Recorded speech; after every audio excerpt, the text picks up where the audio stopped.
कपड़े धोने वाली बहू। शादी के पहले से ही विभा को कपड़े धोने का बड़ा शौक था। कभी नल के नीचे तो कभी तालाब के पास। अरे मेरी नीली वाली लुंगी नहीं दिख रही है। विभा की अम्मा, कहाँ रखी है लुंगी? अरे वो तो विभा ने परसों ही धोकर रखी थी आपकी अलमारी में, देखो वहीं होगी। वो ना मैंने आज धो दी, मुझे लगा कि गंदी हो गई होगी। अरे कैसे गंदी हो गई थी? उसे तो मैंने पहना भी नहीं। हे भगवान, इस लड़की के कपड़े धोने की आदत से परेशान हो गया हूँ मैं। जितना तो घर में राशन नहीं आता, उससे कहीं ज्यादा डिटर्जेंट पाउडर का खर्चा है। इसकी शादी करवा दो, शादी। जाए अपने घर में ही करे काम, फिर चाहे घर के कपड़े धोने हो या पूरे गांव के। हाँ ठीक बोल रही हूँ, देखता हूँ मैं कोई लड़का। वो दिन भी आ जाता है जब विभा को देखने लड़के वाले आ जाते हैं। लड़की मुझे अच्छी लगी। होने वाली सास कहती है, बेटी अगर कुछ पूछना है तो पूछ लो। वैसे तो हमारी लड़की बहुत ही शर्मीली है, जो बोल दो वो मान लेती है, इसे क्या पूछना होगा। अरे कैसी बात कर रही हो माँ, मुझे इन लोगों के घर रहना है, सवाल तो कई है। हाँ हाँ बेटा, पूछ लो ना, क्या पूछना है। आप लोगों के घर कपड़े कौन धोता है? सास का मुंह बन जाता है। देखो, अगर तुम ये कहना चाहती हो कि तुम्हें कपड़े धोने नहीं आते तो सुन लो, कपड़े मैं ही धोती हूँ, लेकिन तुम्हारे आ जाने के बाद मैं रुमाल तक नहीं धोऊंगी। अरे चुप रहना भाग्यवान, बहू बेचारी घर आई नहीं, उसे डराना शुरू कर दिया। वो क्या है ना बिटिया, अभी तक तो ये कल्लू की माँ ही धोती थी, लेकिन अब तुम्हारे पापा तो दहेज में वॉशिंग मशीन देंगे ही। तभी विभा की माँ बोल पड़ती है, सवाल भी पूछा तो क्या। वैसे भाई साहब, मशीन की तो फिर भी कपड़े धोने की कैपेसिटी होती है। मतलब जो बिटिया दे रहे हैं ना विभा, इसे कपड़े धोने का बहुत शौक है। ये आप लोगों के क्या, आस पड़ोस गांव मोहल्ले सबके कपड़े धो दे और उफ तक ना करे। बाहर देखा नहीं आपने कितने कपड़े सूख रहे हैं? सब हमारी बिटिया ने ही तो धोए हैं। बस भी करो ना माँ, शर्म आ रही इतनी तारीफ सुनकर।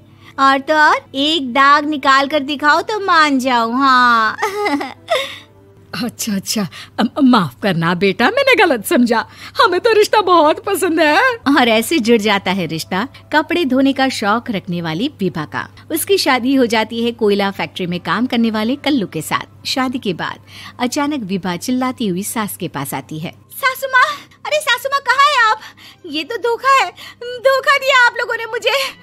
इसे ससुर के चक्कर के बारे में पता चल गया। अरे तो उसमें तुझे क्यों धोखा मिला है? अरे नल में पानी नहीं आता, कपड़े कैसे कब धुलेंगे?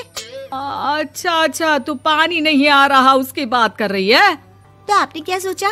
कुछ नहीं। अच्छा, तेरी माँ ने कहा था कि कपड़े धोने का शौक है तुझे, याद आया मुझे। शौक बोलकर कपड़े धोने वाले मेरे जुनून को कम ना आके सासू माँ, कपड़ा धोना मेरा गुरूर है। तभी पति भी वहाँ आ जाता है। अभी मैंने इसे सनी देओल की फिल्म दिखाई है, उसी के डायलॉग मार रही है माँ। अच्छा सुन, साफ साफ बता रही हूँ, पानी सुबह 4 से 6 और शाम को 10 से 12 आता है, समझी? विभा टाइमिंग सुनकर हैरान हो जाती है। ये क्या भूतों का मोहल्ला है? सुबह 4 बजे उठकर कौन कपड़े धोता है? 4 बजे टंकी में पानी जाता है, फिर सारा दिन धोना ना, किसने मना किया?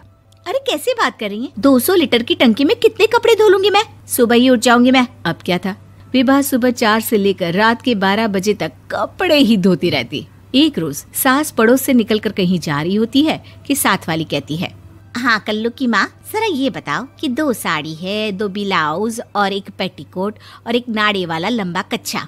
हाँ तो? अरे तो क्या, कितना लोगी धुलाई ये बताओ। धोबन दिख रहे हैं हम क्या?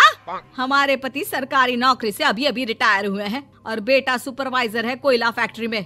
धोबन समझ रखा है हमें? हाय रे कल्लू की अम्मा, माफ कर दो, वो तो मोहल्ले में यही सब बता रहे थे कि तुमने बहू को कपड़ा धुलवाने के काम में लगा दिया है। सास को पड़ोसन की बात सुनकर गुस्सा आ जाता है। वो घर पहुंचती है जहां घर के बाहर ही इतने सारे कपड़े सूख रहे होते हैं जितने कि किसी धोबन के घर पर। अरे ओ कल्लू की दुल्हन, बाहर निकल। माँ जी यहीं आ जाओ, बाथरूम में चादर धो रहे हैं हम। अरे अभी हम धोते हैं, तुमको बाहर निकलो। ये आस पड़ोस वाले बोल रहे हैं कि हम बहू से कपड़े धुलवा कर उसे कपड़ा धोने वाली बना दिए हैं। अरे छोड़ो ना माँ जी, किन लोगों की बातों में आती हो? आस पास के लोगों का तो काम ही होता है कि वो किसी तरह सास बहू को लड़ा दे। बहू सारे घर के कपड़े धोती है, ये क्या कम है? बोलिए।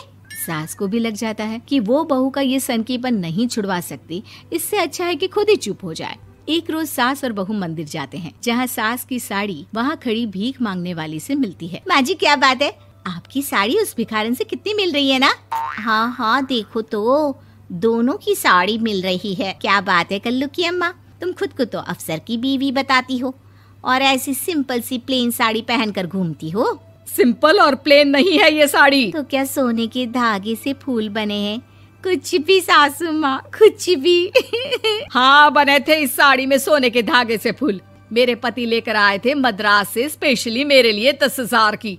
ताहे भाई साहब इस भिखारन के लिए भी सेम टू सेम साड़ी लेकर आए होंगे 10,000 की।